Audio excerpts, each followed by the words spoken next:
simplest and most delicious cabbage and orzo soup that I just know you're going to love. It makes for a fantastic vegetarian hearty soup. It's also really quick and easy to put together, and I just feel like the cabbage is so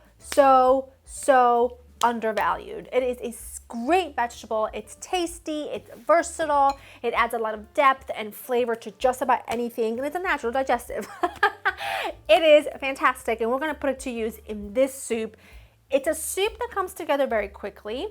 It doesn't require a ton of ingredients, but it's got, at the end, it's got lemon, lots of fresh herbs. There's thyme running through the whole thing. It starts with really good, strong, extra virgin olive oil because the soup is compiled of very few ingredients, so I want them to be really good ones. And I'm gonna go ahead and start dicing up a large yellow onion. If you had a couple of leeks, I suggest you use those because that would be really fantastic here. And listen, you can make cabbage soup 1,000,001 ways. There's a red veggie-based, full veg cabbage soup, minestrone style. Then you could do a creamy version with sausage and kale, sort of like a Zuppa Toscana situation, but even tastier, I think. Then you can go this route. You can do so many different things with it, but this is a very simple one that I just feel like is one of my favorites because it really highlights that fantastic cabbage. Oop, I sliced that too much. That fantastic cabbage, and it just tastes unbelievably good. I like to add orzo and cannellini beans to mine because it makes it very hearty. It's got protein in there from the beans, and to me, it's kind of like a one-pot wonder situation when I do it that way. It just makes you feel all kinds of good and cozy, and I just love it. So I'm gonna go ahead and dice up this onion, add it to my soup pot, and get that cooking. Start getting that going as I chop up the celery.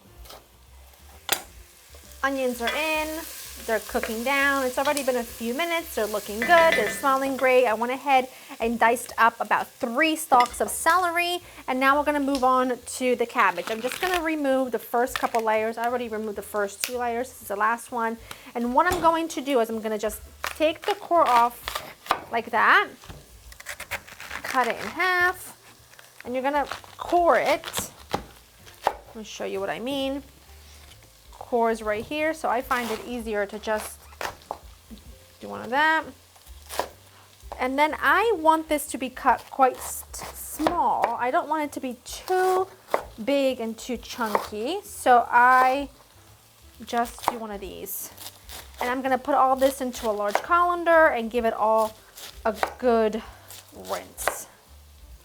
To my onions, I'm gonna go ahead and add in all the cabbage, which looks like a lot, and it is one huge head of cabbage, but it's gonna cook down. It's gonna cook down so much. And the celery, along with, things in my way, a good pinch of salt. It's gonna help that cabbage really cook down. Give it a stir so that it makes good contact with the bottom of the pot. And I'm gonna put the lid on and let this just cook down like 8 to 10 minutes. It's obviously not gonna be cooked, but I just wanna get it, give it a good head start before we add our liquid. Look at how nice that looks already. And it's already building, I don't know if you can see in here, but it's already building a really great base for your broth. So now I'm gonna add my quote unquote stock, right? Want this to be just delicious and brothy. I'm gonna use some bouillon cubes. You could use chicken, you could use vegetable, totally up to you. You could also just use vegetable stock or chicken stock. Again, completely up to you. They're very salty, so I don't do too many, but I think a couple works perfectly. And then I'm just gonna add 1 can that I've drained and rinsed of cannellini beans. You can also do this with chickpeas, and if you're a little bit worried about the mixture of beans and cabbage together, trust me, it's good, okay? It's gonna do the thing that it's supposed to do to make you feel wonderful. Add that in there. Now I'm gonna go ahead and add, this is some fresh thyme from the garden. I'm just gonna do it right on the stem, and then I'll just take the stems out at the end. And I'm just gonna go ahead and bring this to a boil. and then let it simmer for no longer than about 20 minutes. It doesn't take that long at all. And then I will show you what it looks like once it's there.